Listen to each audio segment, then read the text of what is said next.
Are you stuck on deciding whether you should buy Rainbow Six Siege? Well, I'm going to try and hopefully make that decision a little bit easier for you, since today's video is going to answer the question on whether you should buy Rainbow Six Siege in 2022. Throughout this video, we're going to be weighing up the pros and cons of Rainbow Six Siege to see whether it's the right game for you, and at the end we'll discuss if it's worth the price, as well as how potentially you could try this game out for absolutely free. I will of course be setting my both positive and negative biases aside for this video, but when something is opinion based, I will be letting you know beforehand. You can use the chapters on the timeline to skip around to different parts of the video at your leisure, but I've wasted enough time already, so let's get straight into this video. Now I'm sure if you're clicking on this video, then you already have at least a basic understanding of what Rainbow Six Siege is, but just in case you don't, Siege is a 5v5 online competitive tactical shooter, mainly focusing around a search and destroy bomb game mode. The main things that set Siege apart from other games with a similar game mode like CSGO or Valorant is Siege's focus on intel gathering and destruction. Each one of Siege's maps has destructible areas which can be used to create new lines of sight, entry points, or quick getaways. On top of that, both teams are given intel gathering devices such as drones and cameras to gain intel on the enemy team.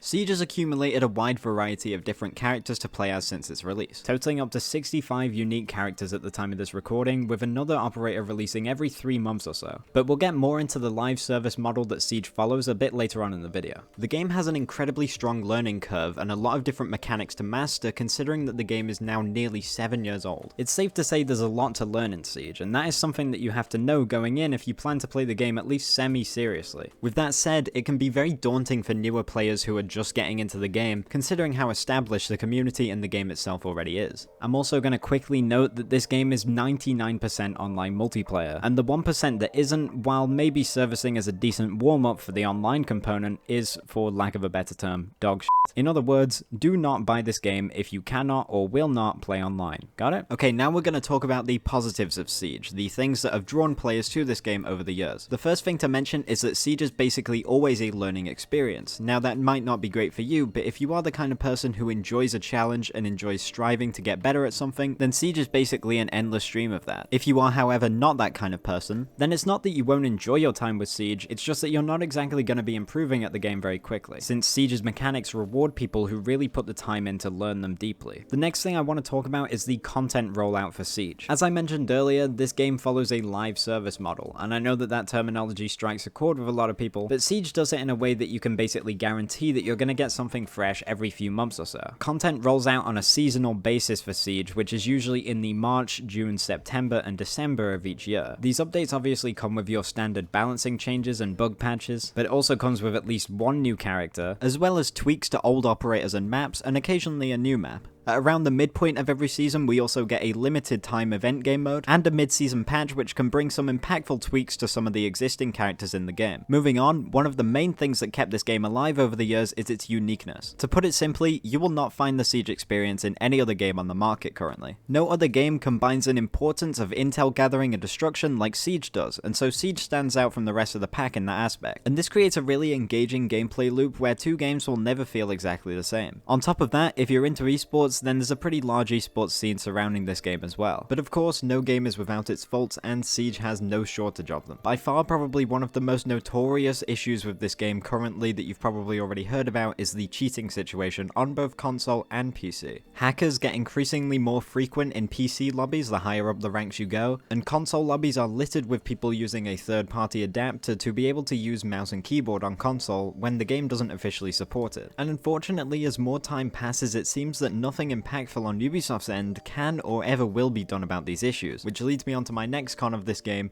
Ubisoft. I want to preface this by saying this is absolutely not a dig at the people who work on the game and make it, it's more so the company itself and the way that they communicate with their consumers. While it's much better than it used to be, Ubisoft's communication with the community definitely leaves something to be desired. It can feel at times they are purposely avoiding talking about the one thing that the community wants them to talk about. On top of that, a lot of what most people would consider to be important announcements don't get announced until about 24 hours before, such as when a new season will drop or when a new game mode comes out. While we're on the topic of the development of this game, it should also be noted that this game is quite buggy. It's nowhere near as bad as it used to be with a new game-breaking bug coming out every single season, but small bugs that just inconvenience you are still relatively frequent. It could be something as small as the weapon reticles not appearing correctly, or something like the test server which was delayed for 24 hours, releasing without the new operator, and that 24-hour delay was also announced on the day that the test server was originally supposed to come out. In terms of gameplay, we've already touched on the fact that this game has a lot to offer, but a lot to learn as well. If a very in-depth and complex game that takes a lot of time to learn isn't really your style, then like I said, it's not that you can't have fun with Siege, it's just that you're not going to be improving very quickly at all. On top of that, the resources that the game gives you to improve, or lack thereof, aren't really that great. Most of the knowledge that you're going to gain about this game is either going to come from you playing it, or from people on Twitch and YouTube. And, well, you know, speaking of which, in terms of what the game actually offers you, the shooting range is a fantastic addition that came very recently and is great for finding your attachments or learning recoil of certain weapons, but outside of that, there really is not a lot. Training grounds and situations are an okay way of learning your sensitivity, but don't really give you much of an understanding of the way the game itself actually plays. And the 3 tutorial videos that the game gives you are a piss take. They give you the most surface level insight into the thing that they try and illustrate in each video, and are actually quite possibly the most outdated things that I have ever seen. I am baffled that they are still in the game. With that mini rant over, let's move on to team play. Just like with some of the other things that we've talked about, team play might be exactly what you're looking for in a game, and if so, that's great, but it is important to note that this is not everyone's cup of tea. This game is built around the idea of teammates playing together, with most of the operators being designed in such a way that they need another operator if they want to accomplish a specific task. It's to the point where a lot of people would argue that if you don't have a microphone or don't intend to use a microphone, then you shouldn't be playing the ranked game mode. If working together and communicating with your teammates isn't something that you really jive with, then maybe this game, competitively at least, isn't for you. But just like most games, this game is far more fun with friends, and so if you have some, then this won't really be an issue for you. Speaking of other players, another topic around this game that you've probably heard a lot about is its player count, or more specifically the fact that it's been trending down over the last few years. Despite what the replies to Siege's tweets might be saying, the game is absolutely not dead. But the declining player count definitely shows that these next few months are going to be critical in Ubisoft's decision making and whether this game continues to go on for another 5 years or another 1. With all that said, I feel like we've touched on all of the main points that make Siege the unique game that it is, and so now we're going to move on to whether it is worth the price. Siege on Steam goes for about $20, and on console I believe it's around $25 or $30. Now of course, money means different amounts to everyone, and so ultimately it's up to you to make the decision on whether Siege is worth that $20. Regardless of what conclusion you come to, I would advise you to wait on buying Siege.